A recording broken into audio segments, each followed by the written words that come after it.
di tengah-tengah kita, lebih utama dari segala sesuatu. Supaya aku dapat melihat. Tanya Yesus kepadanya, "Apa yang kau kehendaki supaya aku perbuat bagimu?" Jawab orang buta itu, "Rabuni, supaya aku dapat melihat." Markus 10 ayat 51. Sahabat Iktus yang dikasihi Tuhan, jika Yesus bertanya kepada kita, "Apa yang kau kehendaki supaya aku perbuat bagimu?" Maka apa yang menjadi jawaban kita? Seorang yang buta ingin melihat, seorang yang sedih menginginkan penghiburan, atau inginkan hikmat untuk menjadi pemimpin yang baik. Lalu selanjutnya, apa yang saya pikirkan tentang Yesus? Akankah saya mempercayai Dia sepenuhnya dan datang padanya untuk memperoleh jawaban atas permintaan saya? Bartimeus, anak Timeus, adalah seorang pengemis buta yang disembuhkan oleh Yesus. Namun perjuangannya tidaklah mudah untuk bisa bertemu dan disembuhkan oleh Yesus. Sebab pada waktu itu, orang banyak berbondong-bondong datang untuk bisa berjumpa dengan Dia. Bagaimana perjuangan seorang buta hingga ia bukan hanya dapat melihat, tetapi memiliki iman yang menyelamatkan. Beberapa hal ini dapat kita pelajari dari Bartimeus. 1. Memilih untuk mendengarkan tentang Yesus. Ketika mendengar bahwa rombongan Yesus melewati tempat dia duduk mengemis, dia tidak mau melewatkan kesempatan itu sedikit pun. Ayat 47. Mungkin sebelumnya ia telah mendengar berita tentang mujizat-mujizat yang Yesus lakukan. Siapa tahu itulah saatnya bagi dia untuk mengalami mujizat Yesus. Lalu berteriaklah dia memanggil-manggil Yesus. Perhatikan, ada banyak hal yang ia dengar, tetapi pendengarannya diarahkan pada berita tentang Yesus. Ia berseru kepada Tuhan Yesus, memohon belas kasihan. "Yesus, anak Daud, kasihanilah aku." Istilah anak Daud sering digaungkan di kalangan Yahudi mengenai Mesias yang telah dijanjikan, yang tentang dia telah dinubuatkan bahwa ketika ia datang untuk menyelamatkan kita, mata orang-orang buta akan dicelikan. Yesaya 35 ayat 5. Entah siapa yang menyampaikan kitab suci kepadanya, namun yang jelas, ia sungguh-sungguh mendengar dan semua itu mempengaruhi tindakannya. 2. Memilih untuk percaya pada Yesus. Dia tak menghiraukan orang-orang yang menyuruh dia diam. Ayat 48.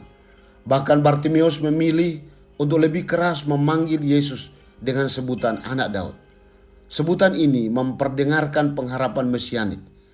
Mungkin ungkapan Bartimeus bernuansa politis, tetapi melalui peristiwa ini, Yesus menyatakan kemesiasannya. Harapan Bartimeus dilandasi kepercayaannya bahwa kerinduannya untuk melihat dapat tergenapi. Dalam ayat 52, Yesus berkata kepadanya, "Imanmu telah menyelamatkan engkau." Dari Bartimeus kita belajar tentang iman yang benar, yaitu iman yang diarahkan kepada anak Daud, Mesias yang dijanjikan Allah.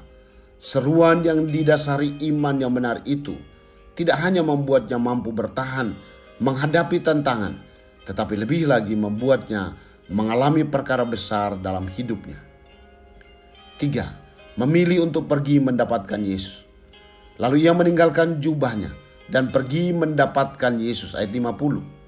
Responnya untuk meninggalkan segala sesuatu demi mendapatkan Yesus yang dilambangkan dengan melemparkan jubahnya. Peristiwa ini juga memperlihatkan sikap Bartimeus sebagai seorang yang beriman. Ia memilih untuk menanggalkan segala sesuatu yang bisa membahayakannya dan membuatnya jatuh, atau bisa menghalangi dia untuk menemui Kristus, atau yang bisa memperlambat gerakannya. Imanmu telah menyelamatkan engkau, menunjukkan bahwa Bartimeus bukan hanya menerima kesembuhan secara fisik, tetapi mengalami keselamatan kekal. Lihatlah, ketika orang itu bisa melihat, ia mengikuti Yesus dalam perjalanannya. Tidaklah cukup untuk hanya datang kepada Kristus untuk mendapatkan kesembuhan rohani, tetapi ketika seorang disembuhkan, ia harus tetap mengikut dia supaya ia dapat memuliakan Tuhan dan menerima petunjuk darinya. Sahabat Iktus, iman timbul dari pendengaran dan pendengaran oleh firman Kristus.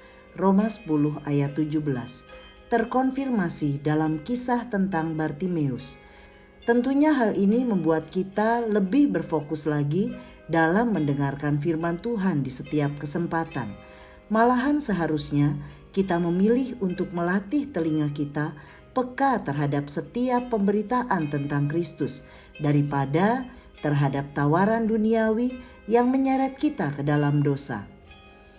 Saya harus berjuang menetapkan pilihan untuk tetap berpegang pada kebenaran firman-Nya. Seringkali saya mendengar suara yang lain yang mendorong saya untuk tidak mempercayainya. Karena itu tekad saya adalah tetap percaya pada Yesus Kristus karena tidak ada yang mustahil baginya. Bahkan sebagai murid Kristus, saya memilih untuk menanggalkan segala kebanggaan saya dan juga dosa yang mengikat saya, sehingga saya menjadi pengikut Kristus yang setia seumur hidup saya.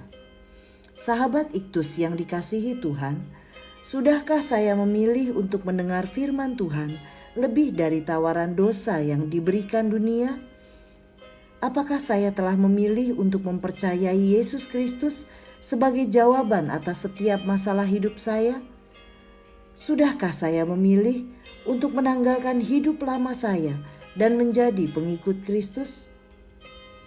Tuhan Yesus, saya mau menyampaikan segala kerinduan saya untuk sehat, berhasil dalam pekerjaan, dan bahagia dalam kehidupan keluarga saya. Saya telah mendengar firman-Mu bahwa Engkaulah jawaban atas setiap kerinduan saya. Saya hanya mau mempercayai-Mu saja, meskipun saya harus berjuang melawan ketidakmungkinan. Ya Tuhan Yesus, ajar saya agar mata saya tidak hanya tertuju kepada mujizat-Mu, tetapi jadikan saya pengikut-Mu yang setia. Amin.